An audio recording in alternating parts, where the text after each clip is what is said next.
আসসালামু আলাইকুম রহমতুল্লাহি ওয়াবারাকাতুহু। আল্লাহ পাক বলতেছেন এই গায়েবের খবরগুলো নুহিহি ইলাইক, আমি আপনাকে ওহির মাধ্যমে জানাই। তাহলে নবী সাল্লাল্লাহু আলাইহি ওয়াসাল্লাম কি গায়েব জানতেন?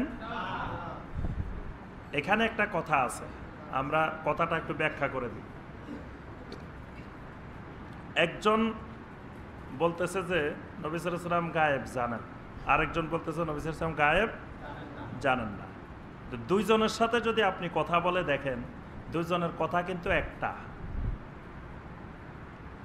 কোরআনে কারিমে আরবি ছাড়া অন্য কোনো ভাষা নাই, আবার কোরআনে কারিমে অন্য ভাষা আছে, দুইটাই কিন্তু ঠিক।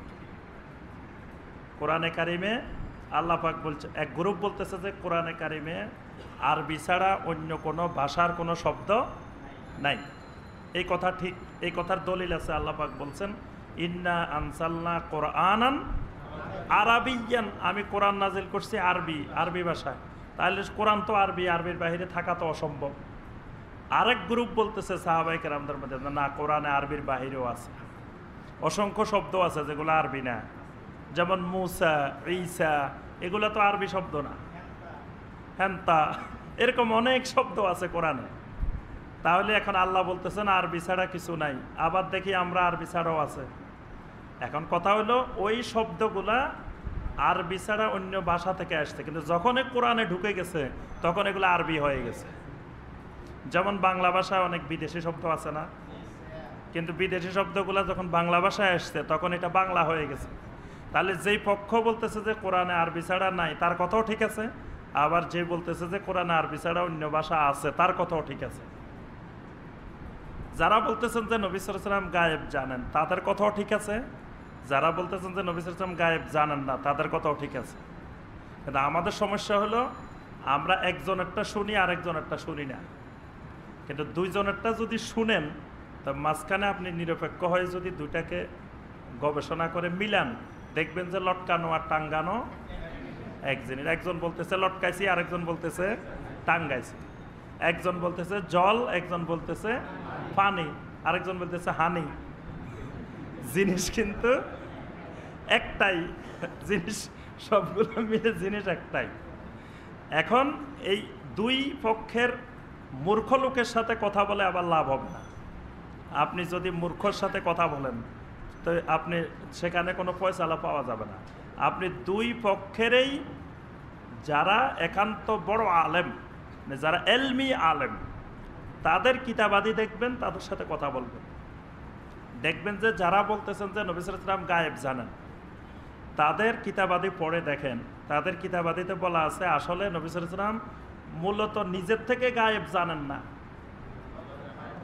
আল্লাহ পাক নবী সাল্লাল্লাহু আলাইহি ওয়াসাল্লামকে জানান, তো জানানোর পরে নবী সাল্লাল্লাহু আলাইহি ওয়াসাল্লাম জানেন, তো কথাটা তো ঠিকই আছে। আল্লাহ পাক এখানে বলছেন যালিকা মিন আম্বাইল গায়বে নুহিহি ইলাইক, এগুলা হলো গায়েবের সংবাদ, আমি আপনাকে ওহির মাধ্যমে জানাই। বাস, নবী সাল্লাল্লাহু আলাইহি ওয়াসাল্লামকে আল্লাহ পাক ওহির মাধ্যমে গায়েব জানাইছেন, জানানোর পরে নবী সাল্লাল্লাহু আলাইহি ওয়াসাল্লাম গায়েব জানছেন, তাহলে নবী সাল্লাল্লাহু আলাইহি ওয়াসাল্লাম গায়েব জানেন, কথাটা ঠিক আছে না? আবার যারা বলতেছেন যে নবী সাল্লাল্লাহু আলাইহি ওয়াসাল্লাম গায়েব জানে না, তাদের কথাও ঠিক আছে। কারণ কোনো মানুষ আল্লাহ ছাড়া গায়েব জানে না। আল্লাহ পাক কোরআনে অসংখ্য জায়গায় বলছেন লা ইয়ালামুল গায়বা মান ফিস সামাওয়াতি ওয়াল আরদি কুল লা ইয়ালামু মান ফিস সামাওয়াতি ওয়াল আরদিল গায়বা ইল্লাল্লাহ। যে রাসূল আপনি বলেন আসমান জমিনে যত গায়েব আছে এগুলো আল্লাহ ছাড়া আর কেউ জানে না।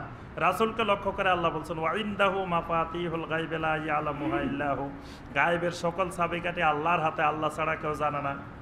তারপরে আবার নবী সাল্লাল্লাহু আলাইহি ওয়াসাল্লামকে বলছে আপনি বলে দিন যে আমার কাছে কোনো গায়েবের, আমি গায়েব জানি না। আরেকটা আয়াতে আল্লাহ পাক বলছেন যদি আমি গায়েব জানতাম তো আমি তো জীবনে কোনো ক্ষতির সম্মুখীন হইতাম না, উহুদের যুদ্ধে আমার মাথা ফাটাই ফেলবো, এটা যদি আগে জানতাম তাহলে তো আমি ওখানে এই সমস্যার সম্মুখীন হইতাম না। তাহলে গায়েব জানেন না এটাও ঠিক আছে, কিন্তু যেটা আল্লাহ পাক জানাইছেন, গায়েবের মালিক আল্লাহ, আল্লাহ যদি রাসূলকে কিছু জানান তো সেটা তো রাসূল জানেন। গায়েব তো আমরাও জানি, আপনারা গায়েব জানেন না? এই পুরা কোরআনটাই তো গায়েব, পুরা কোরআনে কারিমটাই গায়েব। এটার আমরা কিছুই জানতাম না, এটা লাউহে মাহফুজে ছিল, এটা আল্লাহ ছাড়া ফেরেশতারা জিবরাইলেরও দেখে নাই। এটা ছিল কোথায়? লাউহে মাহফুজ। লাউহে মাহফুজে আল্লাহ ছাড়া কোনো ফেরেশতাও এটা দেখে নাই কোরআন। তাহলে এটা গায়েবের বিষয়, পুরোটাই কোরআন।